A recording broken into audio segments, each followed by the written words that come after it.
केंद्र सरकार जाणीवपूर्वक मनरेगा कायदा कमकुवत करून तो इतर योजनांमध्ये विलीन करण्याचा प्रयत्न करत आहे. ग्रामीण व आदिवासी मजुरांच्या हक्काची कायदेशीर हमी काढून घेण्याचा हा डाव असून मेळघाटातील 40,000 मजुरांचे आयुष्य या योजनेवर उभे आहे. मजुरांच्या हक्कावर कुठल्याही घाला घालता तर रस्त्यावर उतरून तीव्र संघर्ष उभारू असा थेट इशारा खासदार बळवंत वानखडे यांनी दिला आहे. चिखलदरा तालुका काँग्रेस कमिटीच्या वतीने आयोजित मनरेगा बचाव यात्रेचे नेतृत्व करताना ते बोलत होते. माजी मंत्री ॲडव्होकेट यशोमती ठाकूर व काँग्रेस पक्षाचे अमरावती जिल्हाध्यक्ष बबलू देशमुख यांच्या संकल्पनेने यात्रेची सुरुवात करण्यात आली. काजलडोह येथून प्रारंभ झालेली यात्रा डोमा, बामादेवी, काटकुंब, बगतरी, गंगारखेड, कोरडा आणि कालापांढरी, कामिदा या अतिदुर्गम गावांमधून मार्गक्रमण करत गेली. ठिकठिकाणी हजारो मजुरांनी उत्स्फूर्त स्वागत करत आपल्या समस्या मांडल्या.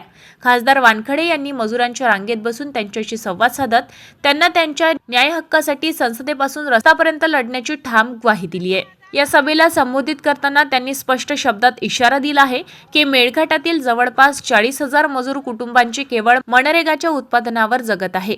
जर हा कायदा कमकुवत केला गेला किंवा इतर योजनांमध्ये समाविष्ट करून त्यांची स्वतंत्र ओळख संपवली तर हजारो कुटुंबावर उपासमारीची वेळ येईल.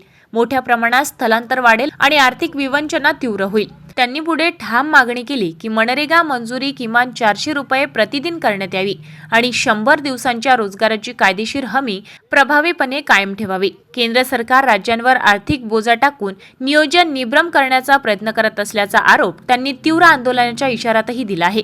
यात्रेतील ठोस मागण्या काही पुढील प्रमाणे: मनरेगा मंजुरी दर प्रतिदिन किमान 400 रुपये करण्यात यावा. 100 दिवसांच्या रोजगाराची कायदेशीर हमी कायम ठेवून बळकटी करावी. मनरेगा कायद्यांची स्वतंत्र ओळख कायम ठेवावी व तो इतर योजनांमध्ये विलीन करू नये. मजुराची 100% देयके केंद्र सरकारने वेळेवर आणि थेट अदा करावी. या यात्रेचे नियोजन तालुकाध्यक्ष सहदेव बेलकर, युवक काँग्रेस जिल्हाध्यक्ष राहुल येवले, पियुष मालवीय आणि स्थानिक पदाधिकाऱ्यांनी केले होते. या यात्रेला मिळालेल्या प्रचंड प्रतिसादामुळे मेळघाटातील आदिवासी मजुरांमध्ये नव्या लढण्याची ऊर्जा निर्माण झाली असून पुढील काळात हा संघर्ष अधिक तीव्र करण्याचा निर्धार व्यक्त करण्यात आलाय.